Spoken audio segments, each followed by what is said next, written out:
Сайн бацгаана уу? Та бүхэнд өнөөдрийн мэндийг хүргэе. Өнөөдрийн ярих сэдвээр нь юуны тухай ярих вэ гэхээр хүн яагаад заавал дасгал хөдөлгөөн хийх ёстой юм бэ гэдэг талаар ярих гэж бодлоо.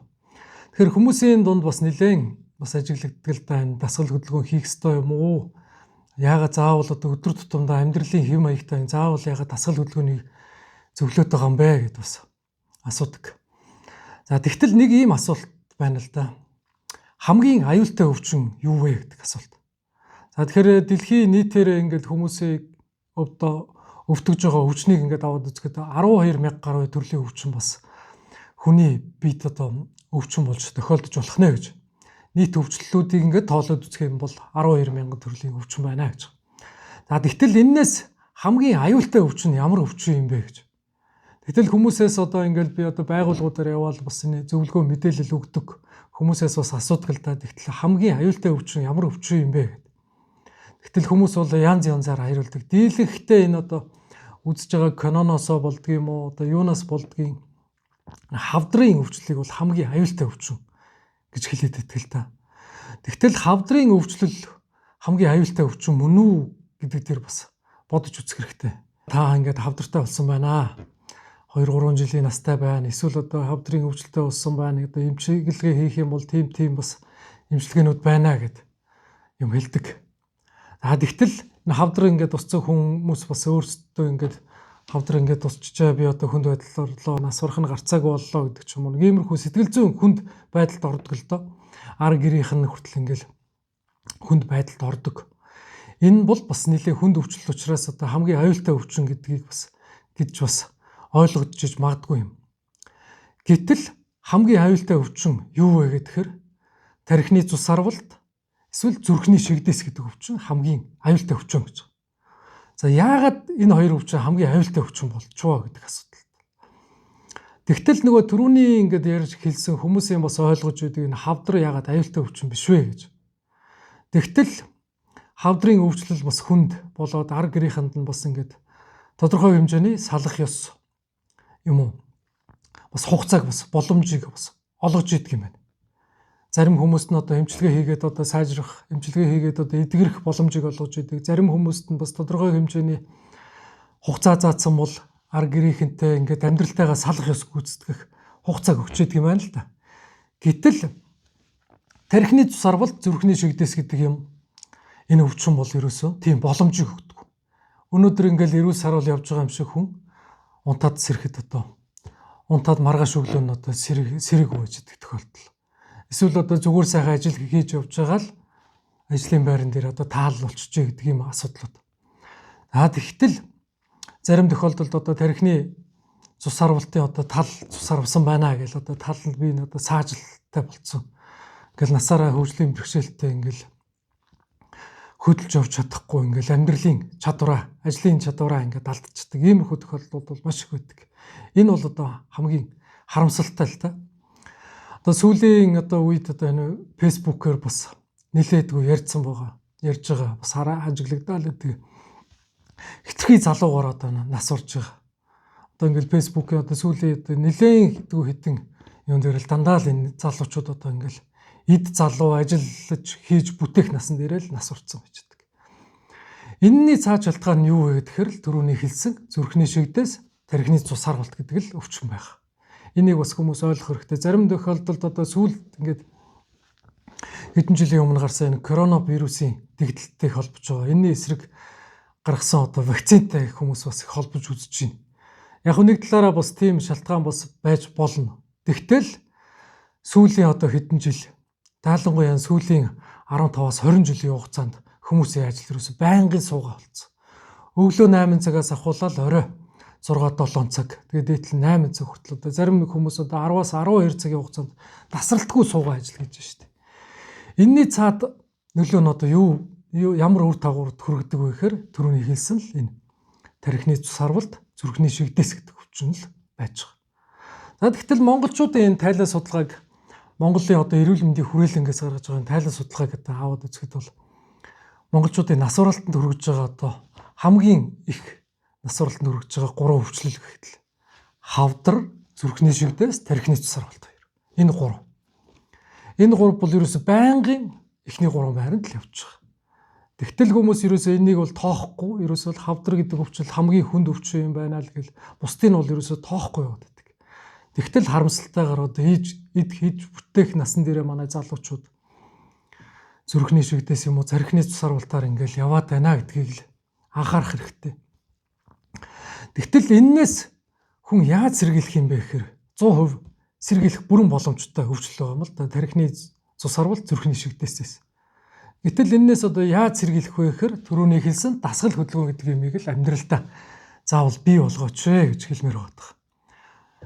Хүмүүс ингээл одоо надаас бас ингээл зөвлөгөө авч байгаа хүмүүсийн дунд бас ингээл байдаг л та. Миний одоо үе ингээд зүрхээр одоо дэлсээд байна. Дээрээс нь шилэн хүзүү өгшөөд байна, толгой өргөд байна, үе дотор мухаа өргөд байна гэл. Зарим хүмүүс нь ингээл нэг цонхийсэн царайтай, эсвэл зарим нэг хүрлгэр улаан царайтай ийм хүмүүс их явж идэг. Сайхан унтаал босоод ирэхэд одоо амардсан байдаг. Ийм амралт юусоо байхгүй болцсон. Зарим нь ингээл бүтэн шөнийн турш ингээл унтж байгаа ч гэсэн өглөө нь унтаагүй юм шиг ядарсан босоод ирдэг. Энийний цааш шалтгаан нь юусоо л энэ. Зүрхний цусан хангамжийн дутагдал, тархины цусан хангамжийн дутагдалд орж байгааг шинж. Яагаад ингээд нойр ингээд сайхан унтаж амарсан ч гэсэн өглөө ингээд бүрэн гүцэд унтаж амраагүй юм шиг ядарсан шинжтэй босч ирээд байна гэхээр тархинд ирж байгаа хүчил төрөгчийн хэмжээ багтаа. Нөгөө зүрхний, тархины нөгөө нэг цусны эргэлт удаашрсантай холбоотой, нөгөө дасгал хөдөлгөөн хийгээгүйс холбоотой тархинд зүрхэнд ирж байгаа хүчил төрөгчийн хэмжээ багасчдаг.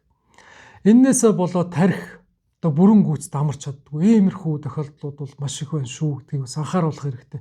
Саяны хэлсэн юм за өөртөө хүмүүс байвал одоо даруй өөрийгөө бас үзүүлж явах хэрэгтэй. Миний зүрхэнд асуудал байна уу? Энэ тархинд асуудал байна уу? Энэ ямар нэгэн шалтгаан бас болоод байна уу? Миний даралт ихсээд байгаа юм биш үстэй гэдэг бас нөхцлүүд, энэ өвчлөлүүд одоо юу байна гэдгийг бас үзүүлж явах хэрэгтэй. Гэтэл тоохгүй явсаар нөгөө нэг суугаа ажилдаа нөгөө ажлаа ингээл өдөржингөө хийдэг. Энэ байдлаасаа болоод эрүүл мэндэд тодорхой хэмжээгээр цаг гаргахгүй байдлаасаа болоод эрт одоо залуу насны дээр таал төгсөөд байгаа иймэрхүү шалтгаанууд, иймэрхүү таагүй мэдээнүүд маш их байдаг шүү гэдгийг бас анхаарах хэрэгтэй. Тэгэхээр энээс юугаар сэргийлж чадах вэ гэхээр амьдралынхаа турш одоо энэ дасгал хөдөлгөөнийг өдөр тутамдаа хийснээр сэргийлж чаднаа гэж хэлмээр байна. За тэгтэл уламжлалт анагаах ухаанд бас хэлсэн байдаг л да. Уламжлалт анагаах ухаанд болохоор юу гэж хэлсэн бэ гэхээр явдал мөрийн дэд нь одоо алхах юм аа гэж. Хөс гаргах төдий ингээд алхаж явах юм аа. Хэд их ширүүн биш, хэд их тайван алгуур биш. Хөрсөн хэмжээгээр хөлрөх төдий хөлрөөл ингээд сайхан алхаж явах хэрэгтэй гэж. Хэд их ширүүн амьсгаадаж алхаадаж болохгүй. Хэд их алгуур одоо удаан алхахгүй сайхан ингээл би хөлрөөл би нэг чигтэд хөлөрдөг шүү дээ. Ингэж алахыг л зөвлөдөг. Энэ бол явдал мөрийн хамгийн дээд хөдөлгөөн юм аа гэж. Тэгтэл энэ шинжлэх ухааны бас энэ бас нотлоготой байна л да. Яагаад ингэж алахыг зөвлөд байгаа юм бэ гэж. Тэгтэл одоо энэ сүүлийн үед бас ганц нэг ингэ мэдээнүүдээр бас ингээл ганц нэг постуудыг хараад байхад бас их сайхан постууд бас явж байна л да. Хүмүүс бол харддаг юм уу, харддаггүй юм уу? Би сайн мэдэхгүй байна. Хоёр дахь зүрх одоо хүний хоёр дахь зүрх бол одоо шилбэнд байна гэж. Шилбэний булчинд байна. Тэгтэл энэ шилбэнд чинь вений хавхлаг гэж байдаг. Хүний одоо тараагуур судсаар ингээд биений зах хэсэгт ингээд тарсан судас. За дайлангуяа энэ хөлн рүү ингээд тарсан судас буцаад вений хавхлагаар дээш зүрх рүүгээ шахагдж идэг. Энийг яаж шахагддаг вэ гэхээр хөлний шилбэний булчин ингээд байнга ажиллуулснаар ингээд дээш сайн шахагдж идэг. Тэгтэл хүмүүс өглөө 8 цагаас орой 8 цаг хүртэл одоо ингээд бүтэн өдөржин суучгаар чинь юу нөгөө вений хавхлага ажиллах нөгөө зүрхний цусны эргэлт сайжрах юм байхгүй болчихдог. Аль болох ажилдаа одоо ойрхон байдаг бол нэг 2-3 буудлын зайтай байдаг бол алхаач л гэж одоо зөвлөмөр байна. Одоо сүүлийн энэ судалгаагаар бас өдөр тутамдаа 20-30 минут ингээд тогтмол алхаж байгаа ч гэдгийг бол маш их зөвлөж байгаа. Хүмүүс бол энийг бол тоохгүй л байна л да. Зүгээр л алах гэдгийг зүгээр нэг хүний нэг эмчийн нэг хүмүүст ингээд шахалт үзүүлж хэлээд байгаа юм шиг л ойлгоод байна. Энийг бас сайн бодож тунгааж эргцүүлээч гэж хэлмээр байгаа. За өвчлөлийн талаар бас аваад үзэхэд бол энэ байна. Хамгийн аюултай өвчин бол одоо түрүүний хэлсэн энэ зүрхний шигдээс тархины цусарвалт гэдэг өвчин байна шүү гэдгийг бас хүмүүс анхаарч явах хэрэгтэй. Хүмүүс тэгээ хоолтондоо анхаарад байна, нойрондоо анхаарад байна. Тэгээ дээрээс нь одоо элдв одоо детокс хөтөлбөрүүд гээл гиз тэрвэрлэх гээл янз янзын юмнууд хүмүүс бие дээрээ туршаад байна. Тэгтэл энэ дасгал хөдөлгөөн гэдэг юмыг бас хойш нь тавиал байдаг. Энийг бас анхаарч явах хэрэгтэй. За тэгээд дээрээс нь энэ фитнест явж байгаа ингээл жимд явж байгаа ингээл хүмүүсийг бас нэг булчинтай болох гээд ингээд яваад байна. Гой сайхан болох гээд ингээд яваад байна гэж бас хүмүүс хараад ах шиг байгаа юм. Тэгтэл энэний цаад шалтгаан чинь нөгөө л дасгал хөдөлгөөн хийж биенийхээ эрүүл мэндэд анхаарж байгааг л нэг шалтгаан шүү дээ. Заавал одоо фитнест явж байгаа нь одоо том булчинтай болох гээд байна гэсэн үг биш. Гой сайхан бие хаа тэгээд дээрээс нь эрүүл мэнд хамгийн чухал юм ерөөсөө л эрүүл мэнд. Эрүүл мэндтэй, цусны эргэлт сайнтай, тэгээд дээрээс нь тархинд ирж байгаа хүчил төрөгч цусаа хангамж сайтай байгаа хүмүүс сайхан унтаж амарна. Сайхан унтаж амарсан хүмүүс тэр өдөржингөө л ажлын эрч хүч сайтай байж идэг. Тэгтэл одоо зарим хүмүүс бол одоо энэ сайхныг бас мэдэрч чадахгүйгээр ингээл байнгын суугаа ажилдаа бас ингээд түүртээд суугаа ажилдаа хит их баригдаад уягдаад бас хэцүү байдалтай байгаад байдаг шүү. Энийг бас нэг анхаарад амьдралдаа бас нэг өглөөдөө ядаж нэг 20-30 минут нэг тодорхой хэмжээний дасгал хөдөлгөөнийг бол хийж байгаа ч гэж хэлмээр байгаа. За нэг талаас бол юм байна. За тэгтэл нөгөө талаас заавал энэ одоо энэ нас баралт, тархины цус сарвалт гэдэг юм хүрэхгүйгээр бас наан бас нэг эрсдэлтэй юм байна шүү. Тэр нь юу вэ гэхээр энэ суугаа ажлаас болсон энэ нурууны хөвчлөл гэдэг юм. Тэгтэл хүмүүс ингээд бүтэн өдрийн турш ингээд байнгын ингээд суугаа ажилтаа байгаад тахаар суугаад ажиллаад байхаар ингээд за зөв суудагч бай, буруу суудагч бай. За зарим хүмүүс бол ингээд зөв суугаад тахаар нурууны хөвчлөлөөс ангижирчдаг гэж хэлээд тах шиг байна. Тэр бол миний хувьд бол миний бодож байгаагаар бол буруу л гэж хэлэх гээд байна. Яагаад тэгэхээр байнгын суугаа байдалтай байгаа нуруу булчингийн үйл ажиллагааны алдагдалд ордог. Зөвд сууж исэн, бурууд сууж исэн. Тэгтэл байнгын нуруу ингээ босоо чиглэлтэй ингээл өдөржин ингээ суугаа байдалтай байх юм бол нурууны булчингийн алдагдалд орно. Нурууны булчин ямар ч ажиллагаагүй болно. Тэгээ дээрээс нь ахар сүүлний дээдлийн үеийнээс ахуулаад дээших бүх чин нурууны доод 2-3 үе дээр бол ирж идэг.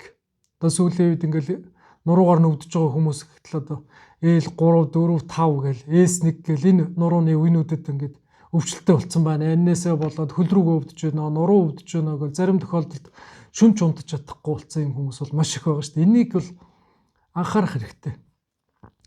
Тэгээ зарим тохиолдолд одоо эмчилгээ хийгээд үр дүн байдгүй, месцаслен заалттай болчдөг.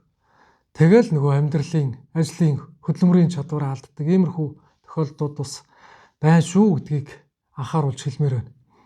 Тэгэхээр суугаа ажил хийж байгаа хүмүүс бол байнга өдөр тутамдаа тодорхой хэмжээний дасгал хөдөлгөөнийг бол хийж явах хэрэгтэй. Дээрээс нь сунгалтын дасгал хөдөлгөөнийг хийж явах хэрэгтэй. Тэгээд дээрээс нь фитнест явж байгаа, жимд явж байгаа ийм хүмүүсийг их булчинтай болох гэж одоо хүсэж яваад байна гэж бодлогоогоор эрүүл мэндэд анхаарж байна. Бид нар ч гэсэн бас ингэж явъя. Тодорхой хэмжээний дасгал хөдөлгөөн эрүүл мэндэд бас нэг мөнгийг бас зарцуулж явах хэрэгтэй гэж хэлмээр байгаа. За тэгээд өнөөдрийн ярьсан миний сэдв та бүхэнд ер нь яаж хүрв? Минийс ярьж байгаа энэ сэдв ер нь сэтгэл таны бодолтой ер нь хэр нийцж байна гэдэг талаар комент хэсэгт бас үлдээгээд өгөөрэй. За тэгээ миний ярьсан сэдв бас чухал санагдвал гэрийнхэндээ бас ойр тойрныхондоо үзүүлээрэй, зөвлөөрэй, санал болгоорой. За тэгээд дараагийн сэдвэр ямар сэдвэр ярилцмаар байна, эрүүл мэндийн ямар зөвлөгөө авмаар байна тэр талаараа комент хэсэгт бичээрэй гэж хэлмээр байна. За тэгээд өнөөдөр анхаарал тавьсан та бүхэндээ баярлалаа.